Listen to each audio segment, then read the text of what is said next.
Katsina man who removed house roof to pay ransom to bandit receives donation from Nigerians. Welcome to the news and thank you for tuning in to listen. They asked for a 100,000 naira ransom from the farmer for the release of his son, who was abducted in Faskari local government area of a state.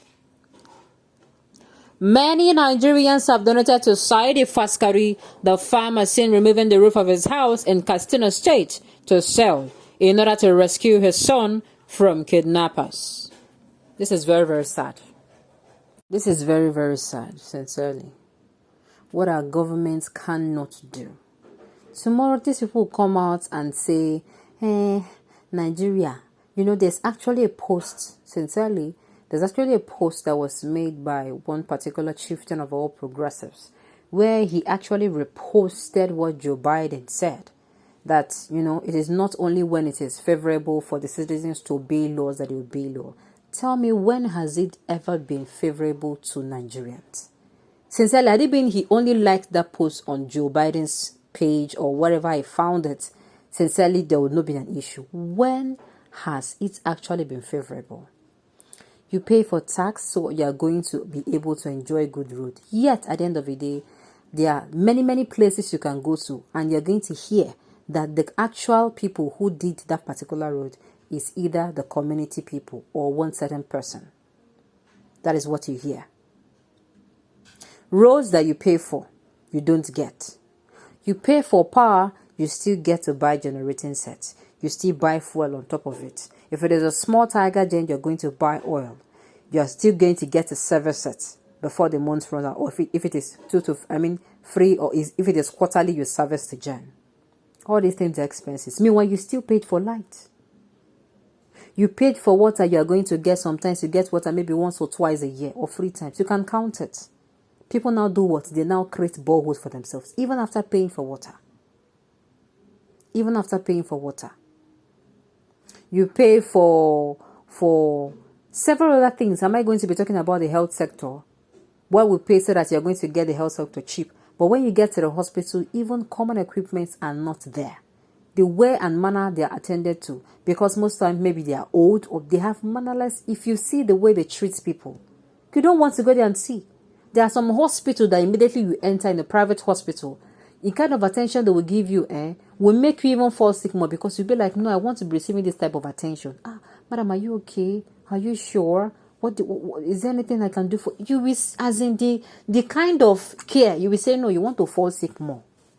If you're somebody who have always been overworking yourself, you will say you want this environment. But if it is in the general hospital, you want to get out of there. You want to.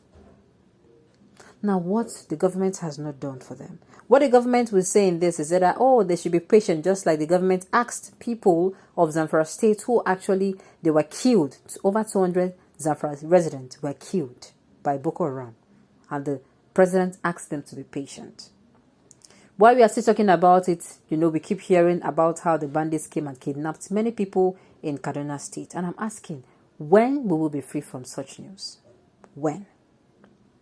Now, they being this man now was there waiting for the government to help him. Do you know what will happen? Of course, we all know that the son by now, only God knows where the son would have been. They would have arranged the perfect meeting between that son and his maker. Then the president will quickly, or this presidency will come out to quickly say, we commiserate with the family, we'll send that condolence. It is only, as in they're very good at sending condolences. But be proactive and avoid those deaths. No. When they come and say, Nigerians exaggerate things. They don't. Is this one exaggeration? Sincerely, it is very sad. Let's find out how Nigerians were able to reach out to him. And moreover, this is not even supposed to be on the news. Are you telling the bandits that they have given this man money, this small money, so that they'll come and collect it? There are some things that are supposed to be just left. Sincerely. Let's find out more about this news in detail. Please stay with us. Many Nigerians have donated to Saidi Faskari, the farmer seen removing the roof of his house in Katsina state to sell in order to rescue his son from kidnappers. A local journalist working with an online news website, Katsina Daily Post News, Ibrahim Bawa, had posted a video clip and pictures of Faskari while his roofing sheet was being removed as he gathered money to rescue his son from bandits. They asked for 100,000 naira ransom from the farmer for the release of his son, who was abducted in the Faskari local government area. Sources told Sahara reporters that many Nigerians came to the farmer's aid after the story went viral.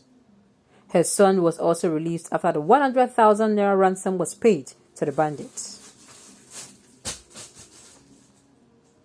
Katsina, despite being the homestead of President Muhammad Buhari, has witnessed sporadic attacks by bandits and kidnappers that have claimed the lives of many. Over 700 people have been reportedly killed by the gunmen in Jibia, Kankara, Dosima, Mosawa, Danmusa, and Samfana local government areas of a state in the last 5 months. On December 11, 2020, some bandits kidnapped 344 students of Government High Secondary School, Kankara, while Buhari was on a visit to the state.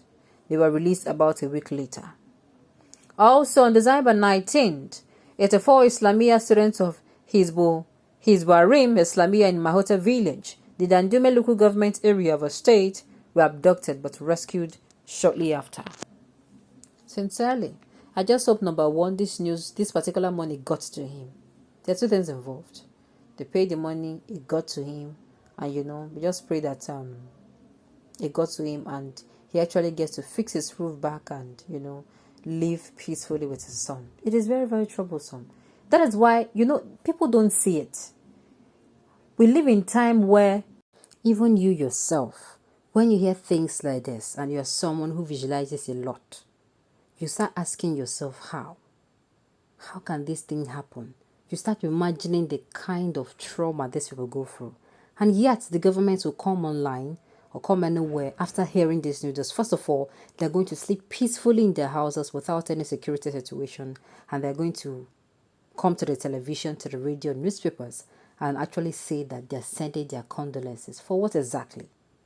All those things are all avoidable death. If you even start calculating the percentage of people or the number of people or quantity or amount of people that have died naturally, I tell you that the people that have been killed, the people that their death would have been averted or avoided, there are more.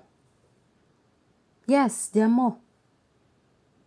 Sincerely, I don't know how they manage to sleep at night. And yet they come and they'll tell you they bought this particular issue for insecure and for the military, and they start equating it to solutions. For the fact that we have not seen results, people are still being kidnapped, people are still being killed.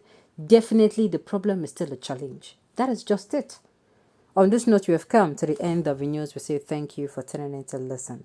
And until I come your way next time, enjoy the rest of your day.